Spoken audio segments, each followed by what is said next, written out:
parte de Pernambuco, parte do estado de Sergipe, em cadeia de TV e de rádio, com mais de 15 veículos de comunicação nesse momento, ao vivo aqui junto conosco. E, presidente, claro que a gente vai começar essa nossa conversa, essa nossa entrevista, já agradecendo pela sua disponibilidade em conversar conosco. E nesse ano de tantos desafios, presidente, fala um pouquinho para a gente como o governo federal se comportou, as ações, a busca por manutenção do emprego, a busca pela manutenção dos cargos, dos postos de trabalho, porque a gente sabe que é um desafio muito grande. Muito bom dia, seja bem-vindo aqui ao Mobiliza Brasil. Bom dia, muito obrigado pela oportunidade, um abraço a todos de Alagoas e, obviamente, né, aqueles que integram a rede de vocês aí, alguns estados do Nordeste. Bem, nós começamos 2019 com problemas, né, mas sabíamos a dificuldade, mas o Brasil caminhou bem, especialmente no tocante à economia em 2019. Aí chegamos em 2020, infelizmente tivemos a pandemia, que foi uma surpresa para o mundo todo, foi apenas para o Brasil. Enfrentamos a pandemia, o que não foi fácil. A partir de março, abril do ano passado, o Brasil todo, praticamente todos os governadores, todos, acredito que todos, lançaram uma campanha do fique em casa, a economia a gente vê depois, e depois assistimos aquilo que eu considero um abuso, que foram as medidas, né, de lockdown, confinamento, toque de recolher, onde o desemprego subiu assustadoramente em abril. Abril e maio, o Brasil perdeu mais de 1 milhão de empregos com carteira assinada. E nós tínhamos que estancar essa hemorragia. E lançamos 2 programas, o Pronamp e o BEM, onde nós conseguimos fazer retornar ao mercado de trabalho essas pessoas, bem como evitamos que em torno de 11 milhões de pessoas fossem demitidas. E tanto é verdade que nós terminamos 2020, né, com mais empregados com carteira assinada do que 2019, o ano que não teve pandemia, 2019. Agora, quem sofreu muito foram os informais. Quem são os informais? É aquele que não tem carteira assinada, né? É o vendedor de churrasquinho de gato, é o vendedor de refrigerante aí na arquibancada do estádio de futebol, é a cabeleireira, é o barbeiro, é o auxiliar de mecânica, o auxiliar de pedreiro, essas pessoas. E nós calculamos aqui em torno de 38 milhões de pessoas que tiveram sua renda praticamente zerada no Brasil todo. E governadores, né, especial o de vocês aí, não quero criticar especificamente ninguém, mas governadores ignoraram essas pessoas, simplesmente ignoraram, determinaram que ficassem em casa, tomaram medidas drásticas com as suas polícias, onde algemavam mulheres em praça pública, caçavam surfistas na praia, fechavam o comércio, fizeram barbaridade. Fizeram barbaridade do isso aí. O que nós fizemos para evitar que o caos se instalasse no Brasil? Lançamos o programa conhecido como auxílio emergencial. Então o ano passado foram 5 parcelas de R$600 e 4 de 300. Então evitou-se que essas pessoas passassem dificuldades maiores, enquanto que a política irresponsável de querer trancar todo mundo em casa, como se todo mundo tivesse um salário fixo, né, correu solta em nosso Brasil. Isso ajudou bastante, inclusive na questão do comércio, né, para que o comércio não viesse a ter sérios problemas que viessem a agravar a economia como um todo. Bem, então isso nós fizemos, continuamos com o auxílio emergencial esse ano, na base de R$250, e pretendemos, a partir de novembro, né, voltar com um novo programa chamado Auxílio Brasil, que vai substituir o Bolsa Família, onde daremos um aumento de no mínimo 50%. Quando alguns falam que o governo não tem coração, os mais pobres, né, que é muito comum a mentira por parte de alguns governadores pelo Brasil, quero dizer que só o ano passado gastamos com auxílio emergencial o equivalente a 13 anos de Bolsa Família. E no final das contas, 68 milhões de pessoas foram atingidas, foram beneficiadas com auxílio emergencial. No corrente ano, o emprego carteira assinada está crescendo uma média, superou a 200 mil novos empregos por mês. E, paralelamente, temos a questão da vacina, O ano passado não tinha como comprar vacina porque não tinha no mercado. E eu determinei o ano passado, nós só poderíamos comprar vacina que fosse certificada pela Anvisa, tá? E só pagasse a vacina depois que chegasse ao Brasil. E o ano passado, alguns acusam a gente, porque não comprou a Pfizer, não tinha Pfizer para vender. A primeira vacina aplicada no mundo foi no Reino Unido no início de dezembro do ano passado. E uma coisa também saltava aos olhos. No contrato da Pfizer, ele era bem claro que você só poderia, ou melhor, é bem claro o contrato da Pfizer, onde dizia lá que eles não se responsabilizavam por qualquer efeito colateral. Bem, fizemos o possível no passado, conversamos diretamente com aquelas indústrias que fabricavam a vacina, e nós, hoje em dia, já vacinamos bem mais da metade da população acima de 18 anos, população adulta, e estamos na iminência aí via o Ministério da Saúde, né, não mais sugerir que o uso de máscara, por exemplo, passe a ser opcional. Agora, as vacinas foram uma realidade. Nenhum governador comprou uma dose sequer. Todas as doses foram compradas pelo governo federal. E nós esperamos até o final de novembro todos os voluntários, que para nós a vacinação é para quem for voluntário. Da nossa parte não obrigaremos a ninguém a tomar vacina. Espero então em dezembro que toda a população acima dos 8 anos seja vacinada e nós então entremos na plena fase de normalidade no nosso Brasil. Presidente, falando um pouquinho sobre o auxílio emergencial, o senhor já fez um apanhado, claro, desse momento da pandemia que envolve vários aspectos. Tem um aspecto sanitário, o aspecto da saúde, o aspecto econômico também, que a gente sabe que todos eles acabam sendo interligados. Eu queria que o senhor falasse um pouquinho mais sobre a questão do auxílio emergencial, porque ele foi prorrogado nesse momento, novas parcelas já estão sendo pagas, né, para os beneficiários do hoje Bolsa Família, em breve também serão depositadas para aqueles trabalhadores informais, né, que são cadastrados no Cadastro Único, e também já há essa proposta do Auxílio Brasil. Se o senhor puder falar um pouquinho sobre isso, sobre como o auxílio emergencial fez a diferença para essas pessoas, porque a gente sabe que com a pandemia o número de trabalhadores informais, de autônomos que ficaram na situação de vulnerabilidade, esse número foi muito grande, e também o que é que o senhor pensa em relação ao Auxílio Brasil? O senhor falou que já há uma perspectiva de pelo menos um aumento de 50%, né, no valor a ser pago dos beneficiários. Como é que o senhor imagina o Auxílio Brasil e a partir de agora o auxílio emergencial? Há possibilidade de nova prorrogação? Como é que o senhor enxerga daqui a algum tempo essa situação? O auxílio emergencial termina em outubro e nós pretendemos, a partir de novembro desse ano, pagar aí o Auxílio Brasil, que será de no mínimo R$300. Atualmente, vale lembrar que o Bolsa Família, em média, está em R$192. Sabemos que houve uma inflação em alimentos, a gente não nega isso daí. Agora, você tem que ver por que houve essa inflação. Foi dada aquela política do fique em casa, a economia a gente vê depois. E até mesmo uma parte da população achou bacana essa medida, porque a população apavorada com o vírus. Desde o primeiro momento eu falei que devíamos enfrentar o vírus, sim, e enfrentar também a questão do desemprego.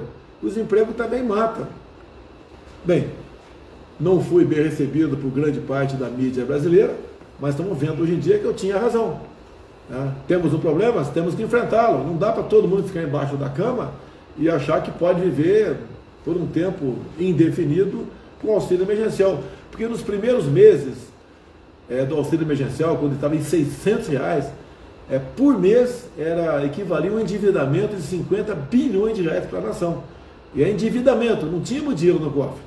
E tínhamos que enfrentar a questão do desemprego. Bem, enfrentamos com aquele programa, o Pronamp e o BEM.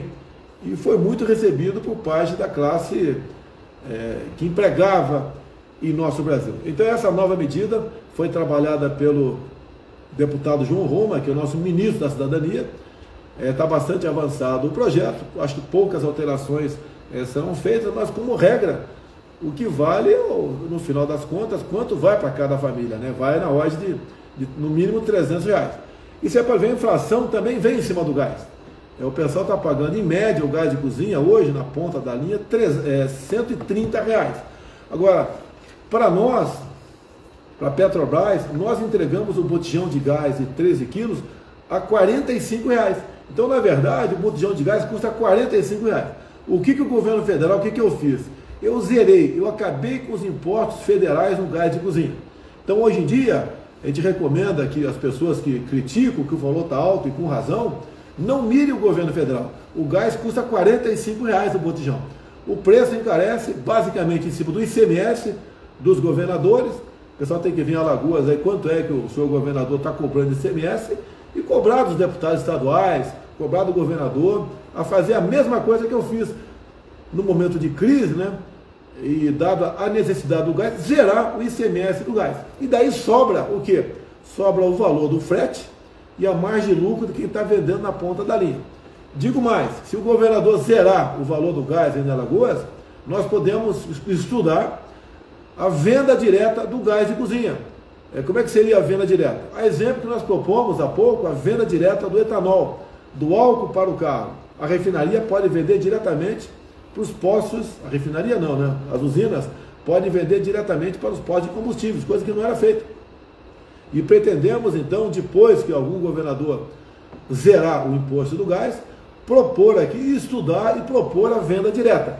Então, poderia, por exemplo, outras pessoas que moram num condomínio, por exemplo, com 200 casas, ele pegar o caminhão dele, buscar o gás lá na engarrafadora e paga 45 e vai repassar para o condomínio, tirando o frete a R$50, R$55. Isso cairia a menos da metade o valor do gás de cozinha. Proposta tem, sugestões tem e temos que correr atrás dela. O governo federal, eu fiz a minha parte, zerei o imposto do gás. Falta agora o governador de Alagoas, de outros estados, né, buscar uma maneira de zerar também o imposto estadual, que chama ICMS, do gás de cozinha. É a mesma coisa a questão do combustível, a gasolina. Hoje em dia, com os últimos reajustes que a gasolina teve, sim, teve aumento, está arredondando os números. Está R$2 no litro da gasolina na refinaria. O que faz com que nos estados a média chega a R$6, está chegando a 7. Basicamente é ICMS, imposto do governo do estado, que é altíssimo, equivale a R$2 em média no Brasil. Ou seja, o preço de custo da gasolina na refinaria é dobrado só com o imposto estadual, ICMS. Tá, no meu entender, está extorsivo esse valor. E outra parte que entra, né, vai até por R$6, é o valor do frete, o preço do frete e a margem de lucro do posto de combustível. Nós esperamos nos próximos dias que o Congresso aprove, regulamente, uma emenda à Constituição de 2001, onde diz que o imposto sobre combustíveis, imposto estadual chamado ICMS, tem um valor nominal, ou seja, um valor fixo. A exemplo que tem o imposto federal de 74 centavos, o litro da gasolina, o imposto estadual tem que ter um valor fixo também. Para o consumidor, né, chegar no posto de gasolina e ver lá, preço da refinaria, R$2, imposto federal, 74 centavos, imposto estadual, aí do estado de vocês, em média R$2, e ali tem a margem de lucro, do dono do posto e o preço do frete, onde então daí cada um pode pressionar quem porventura está exagerando nesses valores que chegam, que fazem com que a gasolina chegue no final da linha a valores próximos ou um pouco acima de R$6. Presidente, eu vou aproveitar para falar com o pessoal aqui da técnica, que nesse momento a gente está sem a imagem do presidente para pedir para recolocarmos no ar, né, assim possível.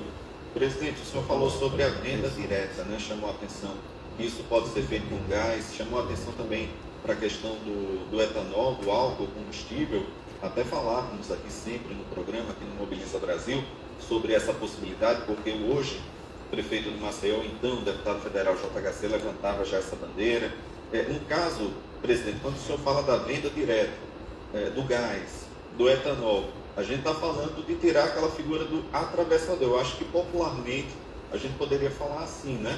Sai a figura do atravessador. Sim. E esse produto ele é vendido diretamente, quase que de uma ponta à outra, diretamente do produtor a quem vai consumi-lo, né, presidente? É o pessoal que mais ganha nessa transação. A venda direta do etanol, do álcool, é simples explicar, né? Hoje em dia as usinas, ela vende o seu etanol, o seu álcool, para uma distribuidora. E às vezes esse caminhão pega o etanol lá na usina, anda 200 quilômetros até a distribuidora e depois, talvez até o mesmo caminhão, volte para um posto de gasolina que fica a 1 quilômetro da usina. Ou seja, a gente chama aqui de álcool turista, né? Mas ele anda 400 quilômetros. E se ele puder vender diretamente, como está autorizado no momento, através de uma medida provisória nossa, o valor cai substancialmente. Agora, a definição do valor nominal do ICMS do combustível é muito importante. Porque você pode ver, tem um imposto federal na gasolina, vamos falar gasolina, 74 centavos. O imposto estadual, o ICMS, tem aumentado o seu valor ao longo do tempo. Eu congelei o valor do imposto federal desde janeiro de 2019. Estamos há 2 anos e 8 meses sem reajuste. Agora, como o ICMS, que é o imposto estadual, é um percentual em cima do valor total, onde é vendido o combustível, esse ICMS aumenta, toda vez que aumenta 1 centavo no preço no preço da gasolina na refinaria, aumenta quase 2 centavos aí no estado. Então, isso tem que acabar, porque está previsto na Constituição, uma emenda à Constituição de 2001, que o valor tem que ser nominal, um valor fixo. E o governador define, então, com a sua Assembleia Legislativa, com a sua Secretaria, o valor do ICMS. E hoje em dia o ICMS ele é bitributado. O que é isso? Vamos supor que em Alagoas tenha 30% do ICMS da gasolina. Ele não incide em cima dos R$2, que é o preço médio da refinaria. Ele incide em cima do preço final da bomba. Em vez de se cobrar 30% de 2, seria 60 centavos, cobra 30 centavos de 6, são em 80. Ou seja, o ICMS, na verdade, fica 3 vezes maior que o valor que deveria ser, de acordo com uma emenda à Constituição. Agora, muitos governadores não dão bola para isso porque eles arrecadam muito mais, não querem perder receita. E acabam botando a conta no governo federal, o que é uma grande mentira. É uma grande mentira isso aí. Porque o ICMS, ao incidir em cima do produto final, ele é bitributado. Ele incide em cima do valor R$2, que é a gasolina lá na refinaria, incide em cima do PIS/COFINS, que é 74 centavos, que é o imposto federal, e incide em cima da margem de lucro, incide em cima do valor do frete, e incide em cima do próprio ICMS. Isso daí não pode continuar acontecendo. Isso é um crime para com o consumidor. Te espero, então, nos próximos dias. O Arthur Lira, que é o presidente da Câmara, tem conversado muito com ele, tem nos ajudado muito aqui em Brasília. O Arthur Lira tem feito um trabalho excepcional nessa área, que bote em votação. E te espero, obviamente, que a maioria dos parlamentares vote favorável a isso. Eu digo, não é para tirar a receita do governador, é para o governador ser obrigado a dizer quanto é o ICMS da gasolina aí em Alagoas, e não jogar a culpa em cima do governo federal, dizendo que a responsabilidade é do governo federal. O meu imposto, eu digo ao governador do Alagoas, 74 centavos o preço do PIS/COFINS, que é o imposto federal em cima da gasolina. Agora o dele é no mínimo o dobro disso, uma coisa que no meu entender não está certa, repito, em função de uma emenda constitucional de 2001. Quando falamos também, presidente, da venda direta, além da questão da carga tributária, né, a gente lembra que no Brasil 80% da nossa frota ela é flex. Então, quando o etanol ele é vendido diretamente, a gente faz com que mais veículos, né, presidente, usem o etanol, e isso com certeza acaba tendo um reflexo também no preço da gasolina. A gente lembra que a época deputado federal JHC ele batia muito nessa tecla. E quando você desonera esse combustível, quando você deixa o álcool mais barato, automaticamente a gasolina acaba também sofrendo essa pressão do mercado e acaba sendo interessante para o consumidor final, para o cidadão brasileiro, né, presidente? Olha, no regime militar, no final dos anos 70, mais de 90% dos carros do Brasil usavam etanol. É o tempo do pró-álcool, tá? Isso foi em função também do aumento vertiginoso do preço do petróleo lá fora naquela época. E com o passar do tempo voltou-se aí a questão da gasolina, né? Dos combustíveis fósseis. Podemos inverter isso aí, vai ajudar em muito os usineiros. O JHC eu sei que ele é o defensor dessa questão aí. Tive muitos também no Rio Grande do Norte. Durante minha pré-campanha, né, com o Gilson, que é o nosso ministro do turismo hoje em dia, que é de Pernambuco, tratando desse assunto também. Agora as coisas não andam na velocidade que a gente quer. Então, depois de quase 3 anos do primeiro governo, é que nós aí vislumbramos a possibilidade da venda direta. E, obviamente, como eu falei para vocês, né, eu falei que dei um exemplo hipotético de um etanol que anda 400 quilômetros para ser vendido ao lado ali da refinaria. Tem lugar que chega a 600 quilômetros de volta. Vai diminuir o preço do etanol, sim. Agora, precisamos fixar, de acordo com a emenda constitucional de 2001, o valor, né, do ICMS. Não pode deixar um percentual, senão os governadores aí vão continuar fazendo isso que fazem. Simplesmente aumentando o preço do combustível na ponta da linha, eles é que aumentam o ICMS deles, porque é mais lucro para eles. Agora, se nós não agirmos dessa maneira, se não for votado isso aqui, talvez o trabalho nosso seja até infrutífero. Que se aparecer o valor nominal do ICMS na ponta da linha, pode ter certeza, o etanol vai ser um grande negócio para todos os consumidores brasileiros. Estamos conversando nesse momento com o presidente Jair Bolsonaro, ao vivo, exclusivo aqui no Mobiliza Brasil, nessa edição especial. Estamos ao vivo para a TV Farol no canal 16, YouTube da TV Rádio Farol, Facebook da Farol FM e mais 10, 12, 15 rádios aqui que estão em rede nesse momento transmitindo esse programa, essa edição especial do Mobiliza Brasil. Nesse momento, presidente, estamos falando com o estado de Alagoas, estamos falando com parte de Pernambuco, parte de Sergipe, e claro, nordestinos que estão espalhados, distribuídos pelo Brasil e estão acompanhando pela internet também. A gente queria que o senhor falasse um pouquinho sobre a sua atenção do seu governo ao Nordeste brasileiro, os investimentos, os recursos, as ações que o senhor já pode apontar, pode falar aqui conosco, e claro, mais especificamente para Alagoas. Presidente, então fique à vontade para falar um pouquinho sobre o Nordeste brasileiro, sobre Alagoas. Há pouco tempo o senhor esteve aqui, inclusive, também no nosso estado. Fala um pouquinho para a gente sobre a atenção do governo federal aqui para a nossa região e aqui para o nosso estado. Primeiro, para o Brasil como um todo, nós botamos um ponto final na corrupção que havia no Brasil. Estamos há 2 anos e 8 meses sem uma denúncia sequer de corrupção. Tomamos medidas nesse sentido. No mais, se apareceu a corrupção no governo, nós seremos os primeiros a ajudar na investigação, mas até o momento zero. Você pode ver, antes de assumirmos o governo, era muito comum, né, 2, 3 escândalos de corrupção por semana no Brasil. Isso acabou. O que eu priorizei também com o Rogério Marinho, que é o nosso ministro do Desenvolvimento Regional. Ele é lá do Rio Grande do Norte. É concluir obras. Não interessa quem começou a obra, é concluir. E assim nós fizemos no tocante à água do Nordeste.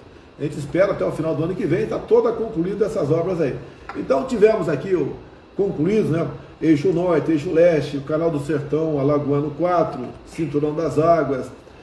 Então essas obras todas, muitas estavam quase prontas, mas estavam há 10 anos para ser concluídas. Nós concluímos. Isso tem levado, obviamente, conforto, né, e saúde para o nosso povo nordestino. Também obras do ministro Tarcísio, estamos também nos empenhando cada vez mais de concluir. O que nós poderíamos dizer aí para a região de vocês aqui? Alagoas. Pouca coisa, mas foram 51 quilômetros de duplicação da BR-101. BR muito importante para vocês. A conclusão da ponte sobre o rio Jequiá, na BR-104, 326, viaduto da Polícia Rodoviária Federal, travessia superior. Concessões, aeroporto de Maceió, melhorou bastante. Arrendamento do terminal do porto de Maceió também. Então essas obras, só para... Tem mais aqui? Já toquei. Habitação, 11.400 unidades habitacionais entregues no programa Casa em Verde e Amarelo para o estado de Alagoas. O residencial Oiticica 2, Vale Bentes 2, Adelmo Pereira 1, 2 e 3 e Vilas do Munduaú. Então, para nós, a gente quer concluir obras, porque obra não concluída é despesa. Uma obra parada, além dela perder o seu valor, ela gasta dinheiro com a sua manutenção também. E obra concluída, ela leva bem-estar para o pessoal da região e também passa a ser economicamente viável. Todos ganham dessa maneira. Então esse é o nosso trabalho, nosso empenho. não apenas para a região Nordeste, Alagoas, para todo o Brasil. E isso daí tem nos dado, obviamente, um retorno muito bom. Nós constantemente viajamos pelo Brasil, entregando obras, assinando termos de concessão de outras, concluindo obras também, iniciando outras. Isso dá um diferencial para o nosso governo. Apesar do orçamento ser cada vez menor, nós estamos fazendo mais com menos. Por quê? Acabou a roubalheira. E falando em roubalheira, vale lembrar, acho que sempre é bom lembrar, na minha live agora de quinta-feira, eu vou falar sobre o BNDES.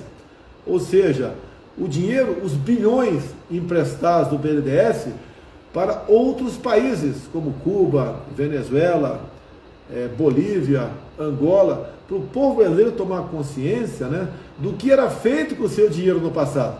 Obra lá fora, e digo, essas obras lá fora, de primeira, todas foram concluídas, dinheiro nosso.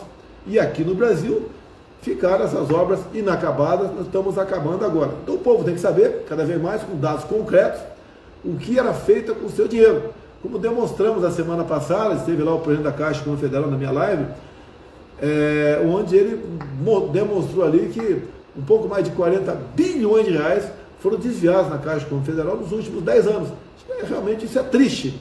Quase todas as estatais eram usadas para que o governo da época, né, comprasse apoio parlamentar, buscasse a sua perpetuação no poder, e quem perdia com isso era a população. E pretendo na próxima também live minha falar sobre refinarias, como duas do Nordeste e uma lá do Rio de Janeiro, que não foram concluídas. Começaram, não foram concluídas. Bem como a desastrosa compra das refinarias, uma do Japão e a de Pasadena, nos Estados Unidos. Prejuízo total, sem refinar um barril de petróleo sequer. 230 bilhões de reais. Então, quem tratava os recursos públicos dessa forma, realmente é muito triste, né? Saber que dinheiro público foi jogado no lixo por parte de alguns governos que nos antecederam. A gente vai mostrar com dados, com detalhes, dizendo a data, né, e como isso aconteceu e como estão as dívidas atualmente. Quando você fala na Venezuela, a Venezuela não tem pago parte da parcela do empréstimo que contraiu junto ao BNDES. Quem tem pago isso é o trabalhador brasileiro, através do FAT.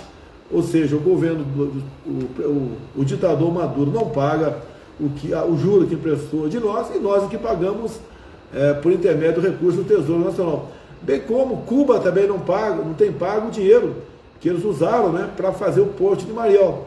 E na cláusula contratual, Cuba pode pagar com charutos. Olha que ponto nós chegamos. Então, esses absurdos, a população tem que tomar conhecimento. Imagine 230 bilhões nós investimos no Brasil. O dinheiro foi desviado lá atrás.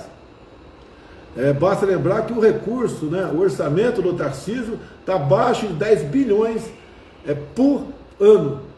E só nessas refinarias foi 230 bilhões para o Vale. Com 230 bilhões, a gente faria um recapeamento de todas as rodovias federais do Brasil, todas. Concluiríamos todas as obras, duplicaríamos... Tem um pequeno problema aqui de conexão. Vamos ver se a gente consegue restabelecer aqui com o presidente. Estamos falando pela internet, né? O presidente nesse momento diretamente do Brasília.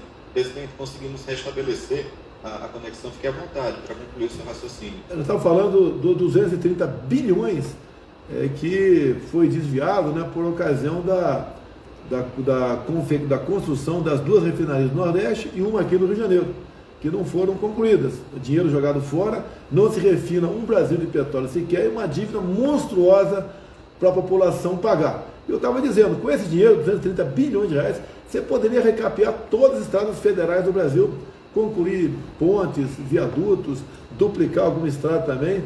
Isso é algo fantástico. Dinheiro público do Brasil que foi desviado em governos anteriores. A gente pretende mostrar isso na próxima live, né? Para mostrar à população como o Brasil é tratado no passado e como é, hoje em dia, o nosso zelo para com o dinheiro público.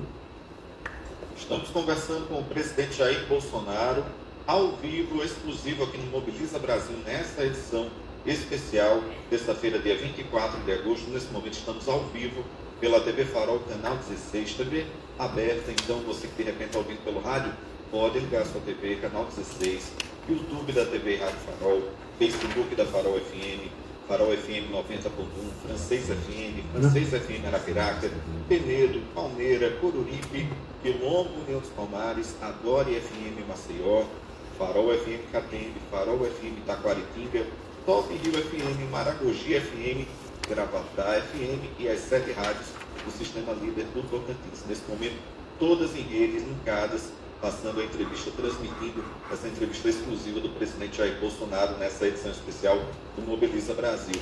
A gente vai ter mais 10, 15 minutos aqui de conversa, nesse bate-papo com o presidente da República, aqui no Mobiliza Brasil. E, presidente, eu queria puxar agora novamente, até para o começo da nossa conversa, dessa entrevista, quando o senhor falou sobre a questão das vacinas, porque a gente sabe que hoje, regularmente, o Brasil está recebendo as vacinas, algumas chegam prontas, né? Outras vêm os insumos e são terminadas, desenvolvidas aqui no nosso país.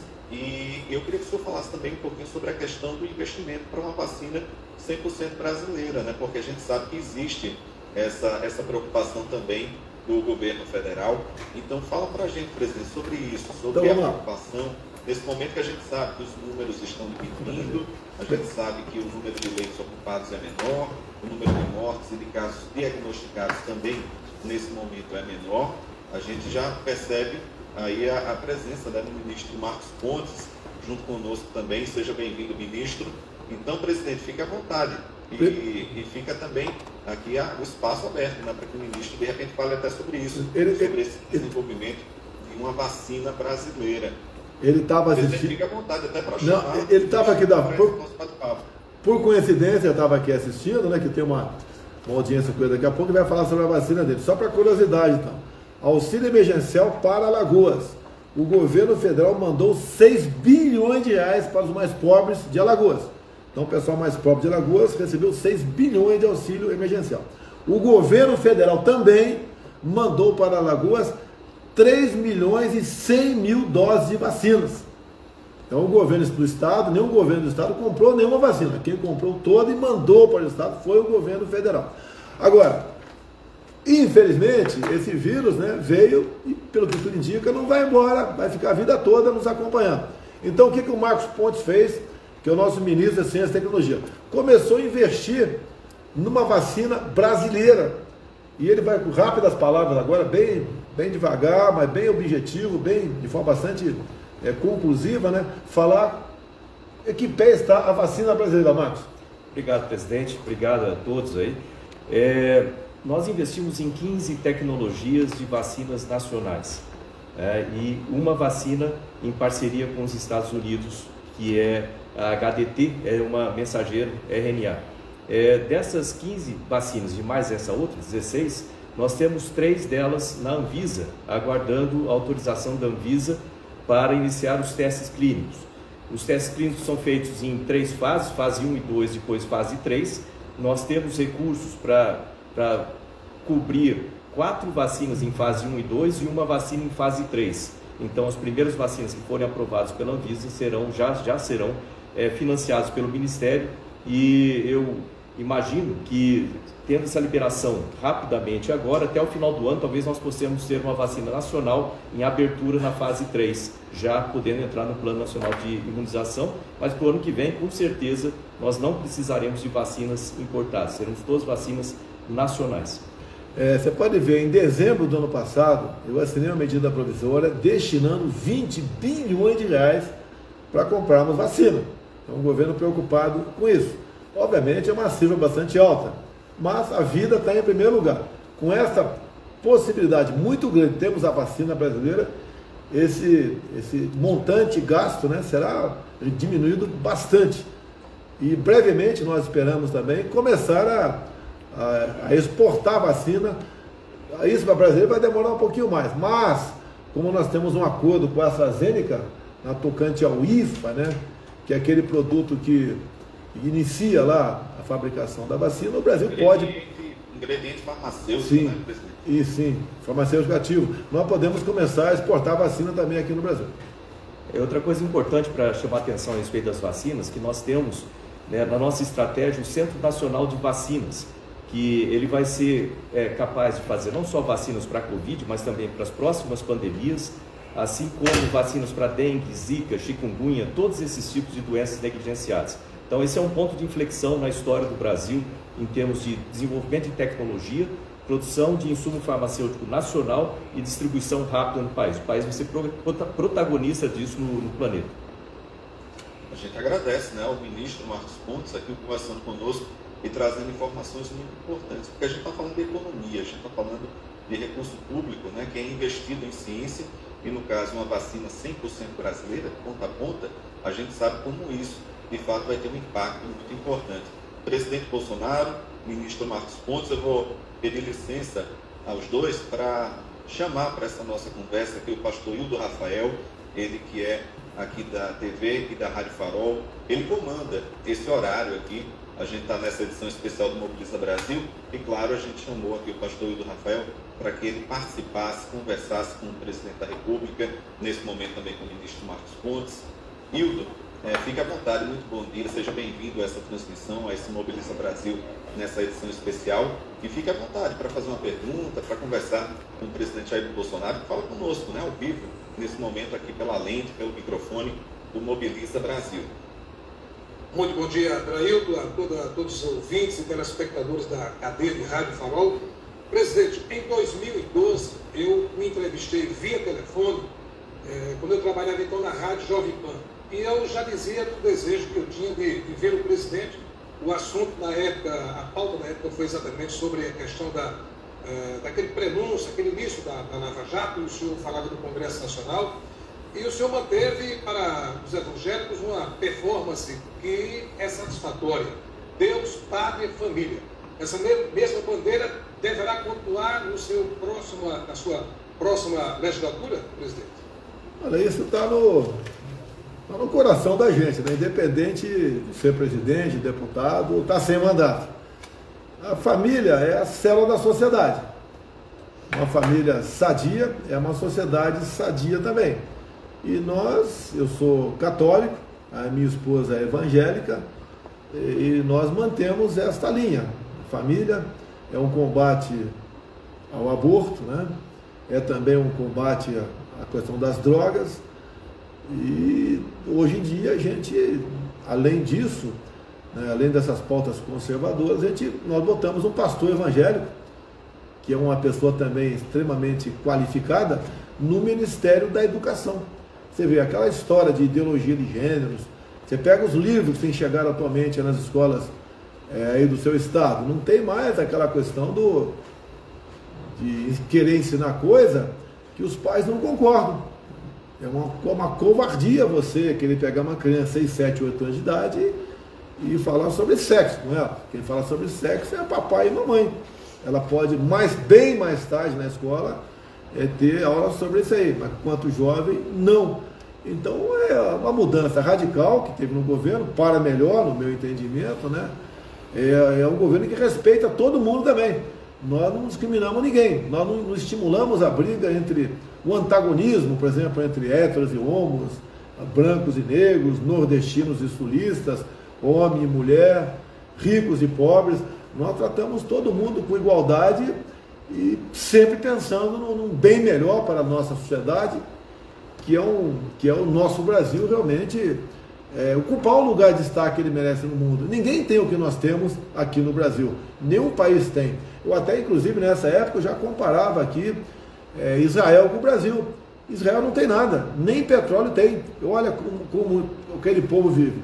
Volta para o nosso lado, olha o que nós temos tudo. E nós temos dificuldades seríssimas aqui no Brasil. Então a desigualdade você combate com oportunidade, não é tirando de quem tem para dar para quem não tem. Em especial para quem não tem, dá meios para ele ter também. Se a gente começar cada vez mais a tirar de quem tem para dar para quem não tem, brevemente seremos todos iguais na miséria. E nós não queremos isso aí. Nós queremos Presidente, o senhor anunciou de que teríamos um ministro do STF terrivelmente evangélico. Está de pé, mesmo a oposição contra, a oposição já dizendo que irá dificultar, mas está garantida então a ida de um ministro terrivelmente evangélico para o Supremo Tribunal Federal? O André Mendonça era ministro meu, ele é pastor evangélico, e eu assumi esse compromisso antes das eleições. Eu falei que onde Deus entra, né? Muita coisa boa entra junto também. Eu até falei para o André, né? Olha, uma das missões que é de você, que uma vez aprovado pelo Senado, toda a primeira sessão semanal, lá no Supremo Tribunal Federal, você começa com uma oração. Independente dele ser evangélico, né? Ele é evangélico, mas tem uma bagagem cultural enorme no tocante a questões jurídicas. Agora, é natural as pressões, porque os senadores querem indicar nomes também. Só que essa prerrogativa não abre mão. E acredito que a maioria dos senadores, brevemente, venham aprovar o nome do André Mendonça lá no Senado e ele possa, então, ocupar uma cadeira, né, que está vaga no momento, lá no Supremo Tribunal Federal, para o bem de todo o Brasil. Agradecer aqui a participação do pastor Hildo Rafael aqui conosco nessa edição especial do Mobiliza Brasil. O presidente Jair Bolsonaro tem mais compromissos, né? Tem uma agenda cheia, lotada de atribuições, de ações que vem por aí. Deixa eu agradecer ao ministro Marcos Pontes, né, que também participou, trouxe informações importantíssimas sobre o desenvolvimento de uma vacina 100% brasileira. Presidente Jair Bolsonaro, o Sistema Farol de Comunicação agradece pela sua participação, pela sua disponibilidade de conversar com o povo nordestino, alagoano e outros estados aqui do Nordeste, pela lente, pelo microfone aqui do Mobiliza Brasil. E claro, fica o espaço aberto para a sua mensagem, para as suas considerações finais, para quem nos acompanha nesse momento. Olha, quando você vota no presidente da República, como foi votado, você traz uma série de pessoas para te ajudar a governar. No momento nós temos 23 ministros.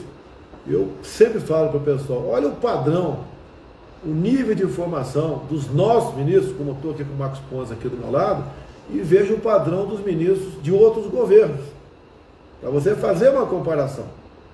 Se você bota uma pessoa aqui que não tem princípios, que não tem amor à sua pátria, que não respeita o seu povo, a tendência é um desastre. Então, nós vamos manter essa linha, esse é um compromisso nosso, tem a ver com a minha consciência, com a minha formação, para o bem de todos. Eu vou para a despedida, né, agradecendo a todos do Nordeste, em especial de Alagoas, e mandar um abraço todo especial para o Arthur Lira, o nosso presidente da Câmara dos Deputados, né, o nosso nordestino, Cabra da Peste, aí de Alagoas. Presidente, só um minuto, vou lhe pedir para quebrar esse protocolo. A gente vai passar a palavra aqui novamente para o pastor Hildo Rafael, para que ele encerre essa conversa, essa entrevista, com uma oração. Pastor Hildo Rafael, fique à vontade. Senhor Deus, em nome de Jesus, o Brasil inteiro está vivendo um novo tempo, um novo momento, isso porque o Senhor recebeu a honra e a glória e o Senhor está acima de tudo. Nesse momento, Pai, em que o Brasil precisa mais do que nunca de Ti, nós pedimos a Tua bênção sobre o presidente do Brasil, o nosso presidente, aquele que o Senhor ergueu, levantou, livrou, tirou ele das garras do inimigo e colocou ele nessa cadeira tão necessária para o povo brasileiro. Mudanças aconteceram, Pai, e mudanças deverão continuar acontecendo para a sociedade que precisa de Ti. Nós invocamos a Tua bênção sobre o nosso presidente. Em o nome de Jesus, nós o abençoamos e todos que estão ouvindo essa entrevista, neste momento também digam amém, digam assim seja, abençoando o presidente Jair Bolsonaro, a sua casa, a sua família e todas as suas decisões que ocorrerão para o bem do nosso povo e da nossa pátria, em o nome de Jesus, presidente. Amém. Obrigado aí. Muito obrigado, presidente. Obrigado.